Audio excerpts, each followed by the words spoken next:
ហេតុអ្វីកូនកុំលោអូនមិនមែនជាបងគ្មានរឿងអីផងអូនសន្យារៀបការនឹងគេបើសិនយើងបែកគ្នាហើយអូនទៅរៀបការមិនអីទេតែមាសមេនៅជាមួយបងរាល់ថ្ងៃសងឈុតរៀបការបងប្រាថ្នាស្លៀកជាមួយនឹងអូនថ្ងៃនេះលឺស្ងួនប្រាប់ទៅគេថាគេគឺជាម្ចាស់ក្តីស្រមៃច្រើនឆ្នាំคล้ายជាការគិតតែស្បាថ្ងៃនេះដឹងច្បាស់ថាគេជាកូនកុំលោះអូនហេតុអ្វីកូនកុំលោះអូនមិនមែនជាបងគ្មានរឿងអីផងអូនសន្យារៀបការនឹងគេបើសិនបែកគ្នាហើយ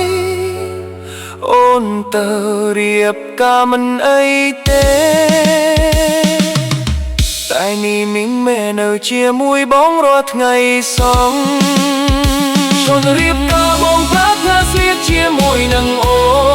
នថ្ងៃនេះលឺស្ងួនប្រាប់ទៅគេថាគេគឺជាម្ចាស់តែស្រមៃច្រើនឆ្នាំคล้ายជាការគិតតែស្បាថ្ងៃនេះដឹងច្បាស់ថាគេជាកូនកុំលោះអូនតែសម័យច្រើនឆ្នាំคล้ายជាការគិតតែស្បាថ្ងៃនេះដឹងច្បាស់ថាគេជាម្ចាស់កូនកុំលោះអូន